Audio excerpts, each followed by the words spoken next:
अब हमारे पास next question में क्या कह रहा है, an organic compound A which has characteristic order reacts with concentrated NaOH to give two compound B and सी।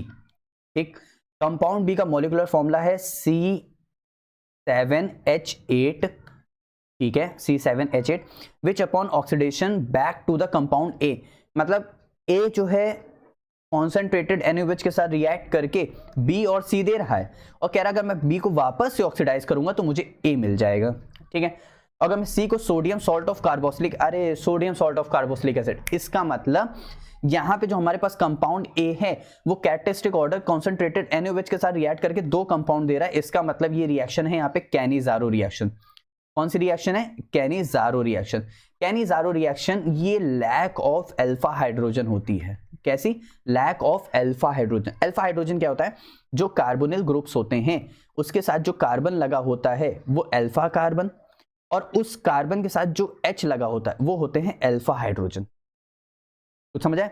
उसके साथ जो H लगे हुए हैं वो अल्फा हाइड्रोजन। अच्छा ठीक है, इतनी बात ही लोगे। अब इसके बाद एक चीज हमें ध्यान देने वाली है, वो चीज क्या है? वो चीज हमारे पास ये है कि यहाँ पे कॉन्सेंट्रेटेड NaOH के साथ ट्रीट करा रहा है। मैं आपको दिखाता हूँ, अभी तुम लोग आंसर मत देखो, चीटिंग नहीं करो। ये हमारे पास कौन सा कंपाउंड है? ये है हमारे पास बेंजल्डिहाइड। कौन सा कंपाउंड है? बेंजल्डिहाइड। अच्छा इतनी बात क्लियर हो गई, ठीक है। अब हम लोग इसका हम लोग कॉन्सेंट्रेटेड NaOH के साथ रिएक्ट करा रहे हैं, कॉन्सेंट्रेटेड NaOH। ध्यान देना, कैनिज़ारो रिएक्शन क्या करता है? डिस्प्रोपोर्शनेशन रिएक्शन शो करता है। मैं बता देता हूं क्या होता है। डिस्प्रोपोर्शनेशन रिएक्शन वो रिएक्शन होती है जिसका हम लोग ऑक्सीडेशन भी करा सकते हैं और उसी रिएक्टेंट का रिडक्शन भी करा सकते हैं। अगर इस एल्डिहाइड का ऑक्सीडेशन कराओगे तो क्या बनेगा? एल्डिहाइड का ऑक्सीडेशन कराने पे हम लोग को मिलता है कार्बोक्सिलिक एसिड, तो यानी यहां से हम लोग को मिलेगा benzene, C double bond O और ONA। अच्छा यहाँ पे कार्बोक्सिलिक एसिड में H होता है, लेकिन यहाँ पे NaOH, अगर वाटर होता तो यहाँ पे H carboxylic acid benzoic acid direct बन जाता, लेकिन यहाँ पे क्या है हमारे पास?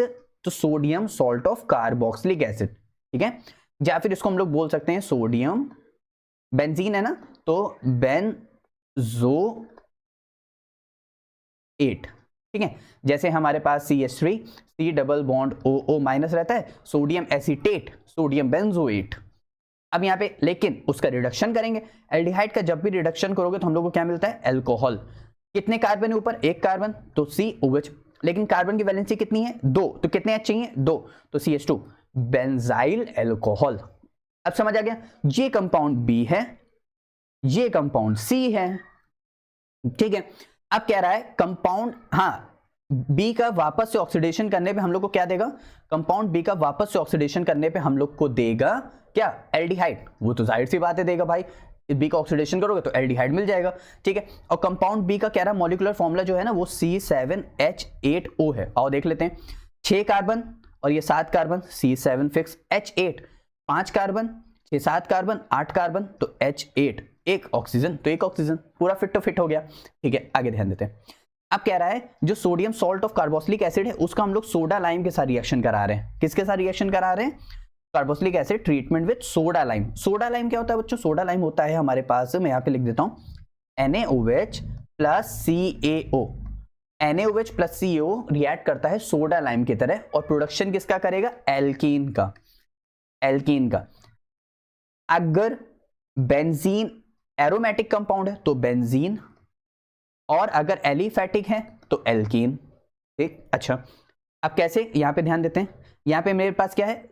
Sodium salt of carboxylic acid, इसको हम लोग रिएक्शन करा रहे हैं NaOH और CaO एज अ रिएजेंट की तरह। अब यहां पे क्या रहेगा? यहां पे ध्यान दो, यहां से हम लोग का निकल जाता है Na2CO3, यहां से ध्यान दो, Na2, इसका मतलब ये भी गायब हो गया, ये भी गायब हो गया। CO3, O कितने चाहिए? 3, तो यहाँ पे ये C, ये O और ये O, तो CO3, तो यानी इसको मैं हटा दूं यहां से, और मैं इसको भी हटा दूं यहां से ऑक्सीजन, और यहां से ये हटा दूं। क्या बच गया? ये H बच गया। ये H यहां पे आके आ जाता है, किसकी फॉर्मेशन हो जाती है? C6H6, C6H6 यानी बेंजीन की फॉर्मेशन हो जाती है। आई होप आप लोग को बहुत अच्छे से समझ आया होगा ये भी। तो उसके बाद हमारे पास कुछ बचा, identify compound A B and C. अब आप लोग के लिए मैंने ऐसे ही लिखा हुआ है, तो आप लोग इसको अच्छे से देख लेना, नोट कर लेना, समझ लेना।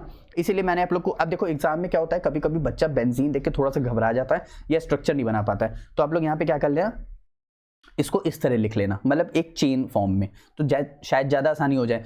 और यहाँ पे 2 दिया हुआ है, 2 क्यों दिया हुआ है, क्योंकि यहाँ पे 2 बार C6H5, बाकी बैलेंसिंग रिएक्शन वो तो उतना कुछ मैटर नहीं करता। ये था हमारे पास पूरा का पूरा रिएक्शन। Is that clear? पक्का ना? अच्छे समझ आया? ठीक है।